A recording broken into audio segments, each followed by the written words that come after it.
see how they play with this exam by the koans to get you to come out of your shell and find out who you really are.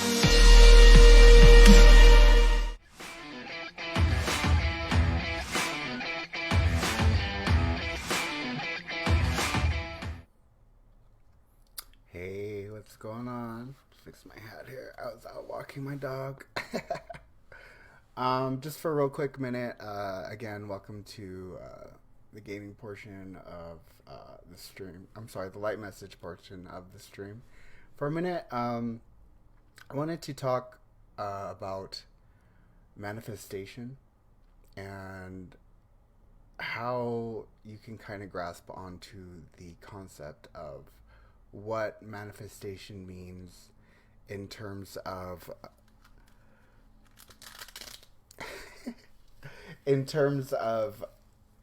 accessing it. The common person accessing, the abilities that we are all innately born with. It's not some mystical aspiration to achieve when you're manifesting something.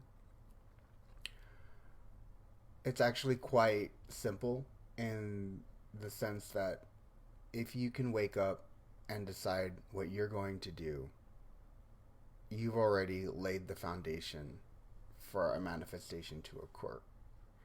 And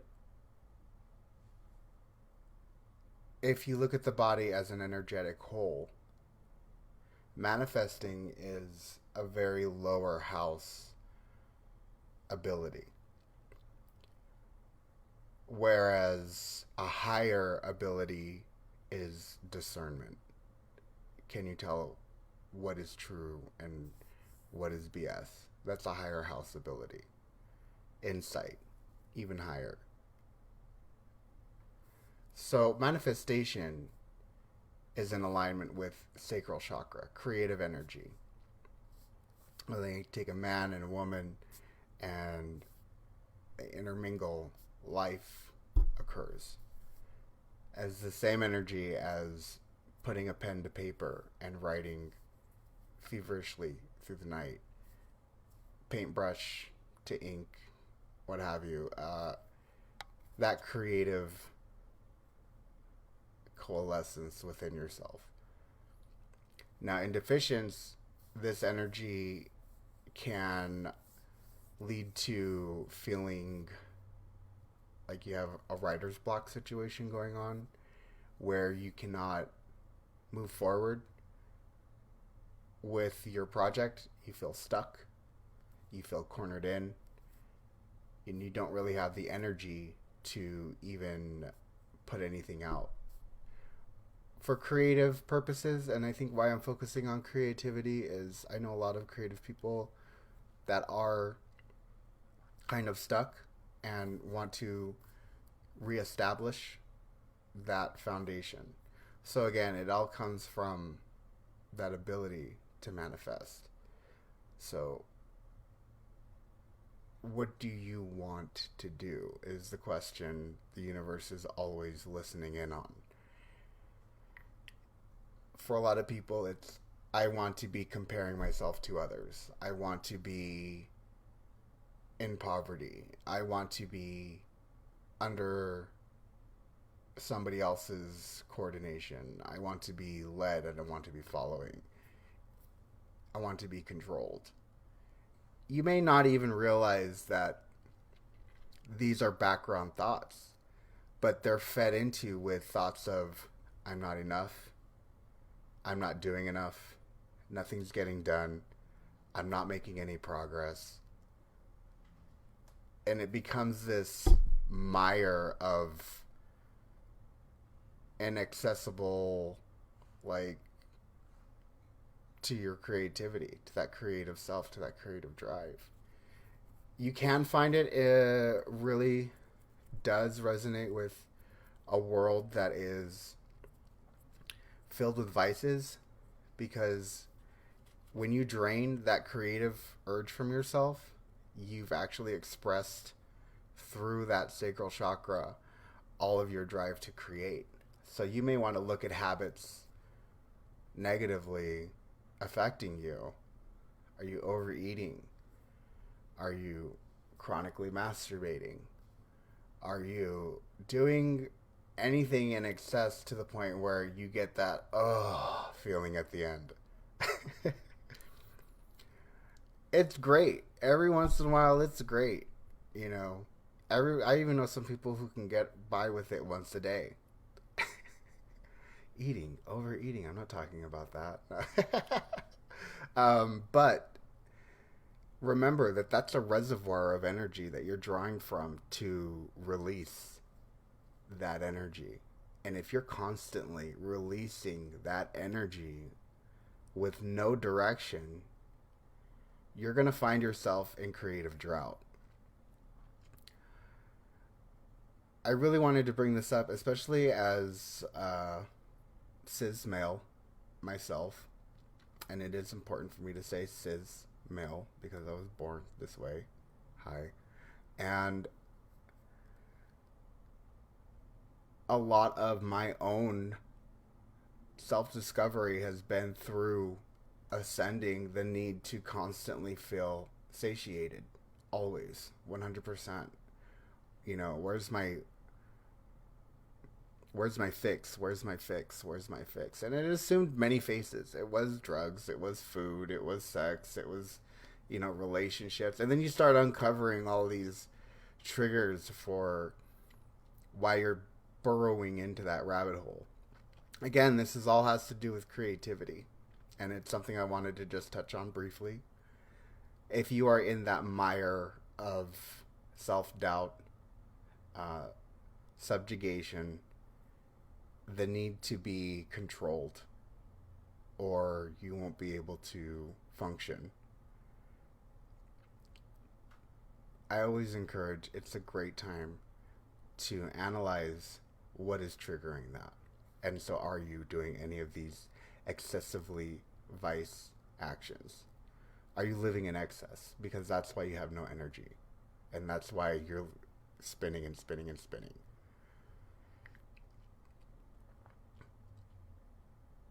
On that note, do something, make sure that you can wake up every day and put back into yourself. And abstain. Abstain from the chronic whatever. You don't need to constantly be feeling the satiation. Discipline and action. Chart a course. Write it down, your plans. Those are great places to start. And if you can do that consecutively and build that consistency, you'll start clawing your way out of that hole. I'm very much giving it like a generic overview here of what I'm talking about. And the reason that manifestation doesn't occur until you get a hold of your discipline over your vices is because no matter what comes your way, you can give freely and dive in and indulge, and you've reserved nothing left for the universe to say, I think they're ready for more. I think they're ready to push past just eating, sleeping, working, and hooking up. I almost said a trigger word. I almost said the wrong thing.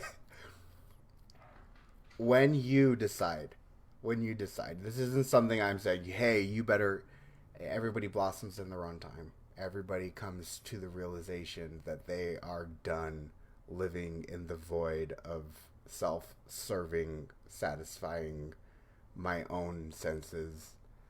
That all happens when it happens. But beyond that is those spiritual gifts that you are born with. One of them being the ability to manifest. And even getting those vices in front of you is an exercise of that power. I have my food. I have whatever I need to feel good, and I made it for myself. And I don't need nothing else. I don't need nothing else, universe. I have my plate and it's full. It's okay to live like that if you don't have any other mouths to feed. If people don't turn to you and say, how do I feed myself?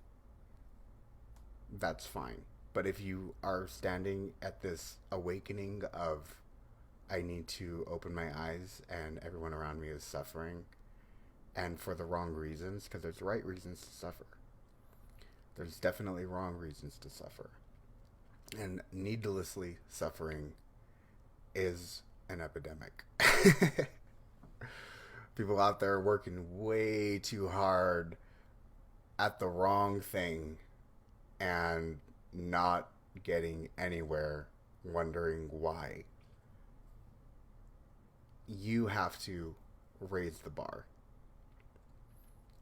And then the universe gives you this whole new plane of existence to live in.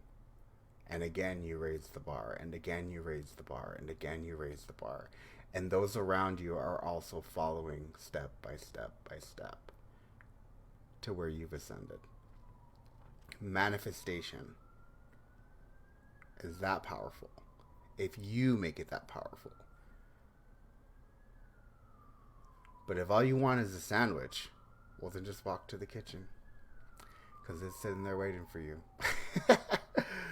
All right. On that note, we got this gibbous moon in Libra that's just kind of hanging out until we reach the new moon in Scorpio.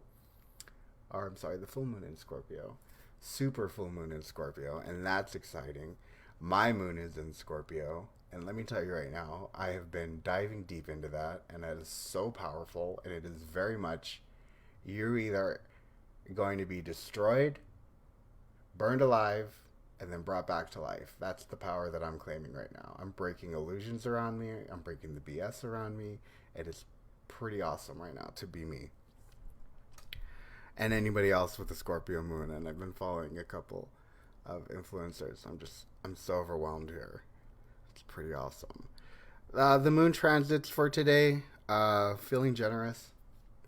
I think that little bit of manifestational, if you can grasp onto what I'm talking about, that little bit of manifestation 101 is going to take you a long way. And that may even be a series where I talk about spiritual gifts and how to tap into them.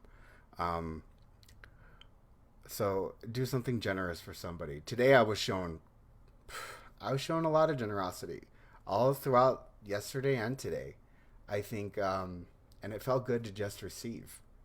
You know, I'm very much the type of person, if you come hang out with me, I'm like, well, what can I do for you? I did this for us. We're all going to eat this. Is everyone comfortable? And so it was kind of cool to, again, I'm seeping into that Scorpio moon aspect of myself. And people were very quick to turn that around and say, well, what can we do for you? So I'll allow that today to not only give and be very generous, but also receive and know how to receive.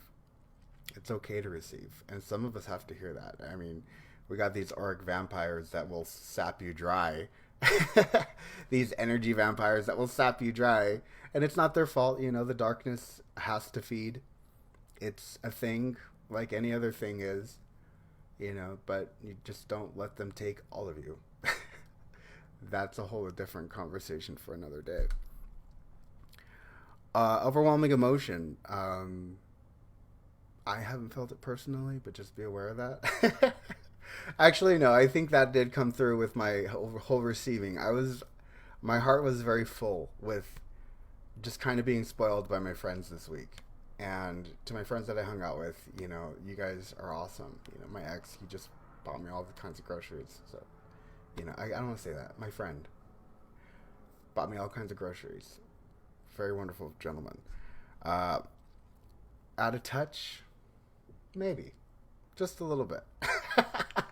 But I come with that. So that's nothing new to me. So if you are like feeling outside of yourself, you're feeling some kind of way, at odds with the world, it's me against them, nobody understands me, can somebody bring me a margarita? No, I'm just kidding. But that, like, out of touch. So do something to bring it back in. You know, again, meditation, just sitting there counting to 10, reciting the date out loud. It is 4:29 p.m. Pacific Time, November the 2nd, 2021. You will not be disappointed how effective that can be with people who just blank stare on their face and they're back in 1993 where some girl made fun of them in the lunch line. Like, bring it back, bring it back, bring it back. Another thing, feeling possessive. I struggle with this because I believe everybody belongs to me. I have this overbearing mommy syndrome, and I just want to be there for everybody. And in the same respect, as altruistic as that sounds, I have a very toxic way of not being like, oh, you owe me because I did something for you. I can't stand that person either. I'm that person that's like, I'll give you everything till I don't have nothing. So again, you can imagine how refreshing it was this past week to just facilitate space, and everybody else did their own thing and contributed in their own way. And it's hard for me to even allow that because it all has to come from me sometimes, or I'm not being enough. Like, that kind of out of touch. And yeah, feeling possessive. So follow that up with around right now, it's challenging times. And if you're still listening to me, you know, go on and on here. Yeah, it's pretty challenging. No, just kidding. Challenging times that, you know, we are all being called back into the world. And some of us never really had an opportunity to take that respite for ourselves during, you know, everything that was going on in the beginning. Somebody called it something amazing, and I can't remember what it was. And now I'm like struggling to think of it on the spot.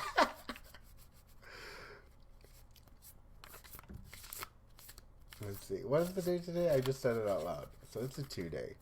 So we're going to cut this once, twice. Second card down. Wow. It's 11-2. So it's actually 1 + 1 is 2. 2021. Wow. That's 2211. Gateway, security, and everything. So I'm going to pull a card. Today's card is Karmic Relationships. Resonate with that real quick. Karmic Relationships.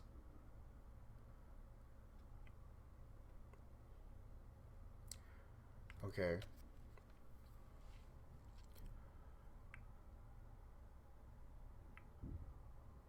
We see this card.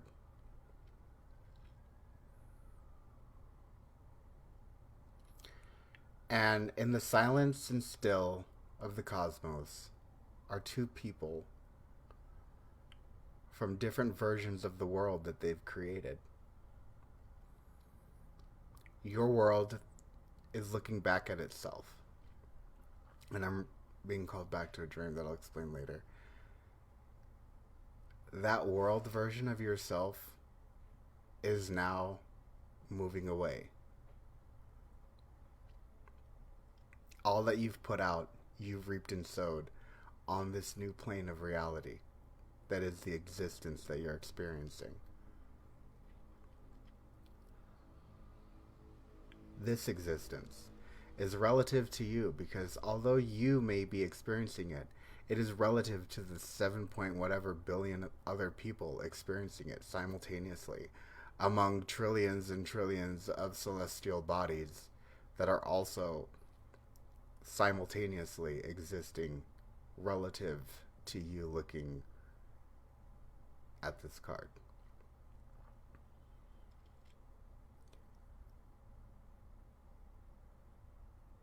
It's time to begin to remember how powerful you are, how much work you've put in. Because creating a world may have only taken God 7 days, but it takes all of us our lifetime. to truly leave something behind in legacy for those that will come after us. And give yourself that credit. And start to crack the shell of, I'm not enough. I don't have it going on for myself.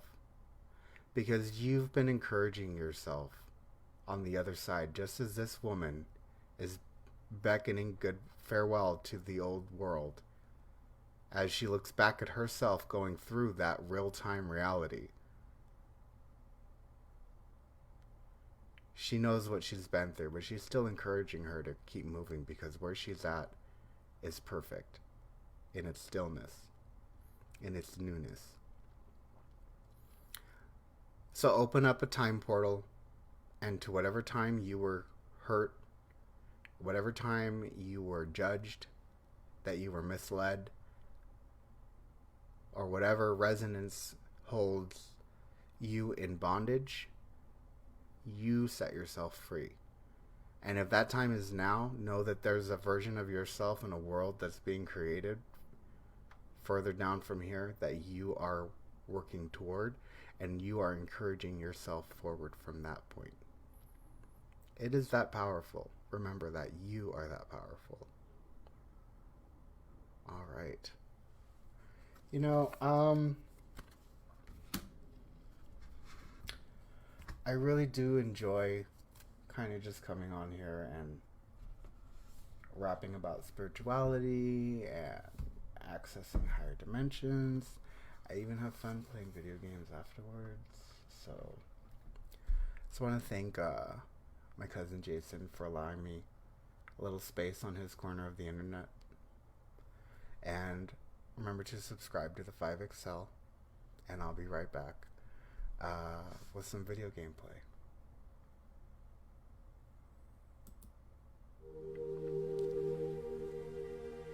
Well, I'm so-and-so. I was given this name by my parents. I've been to such and such a college. I've done these things as my profession. I produce a little biography. The Buddha says, forget it. That's not you.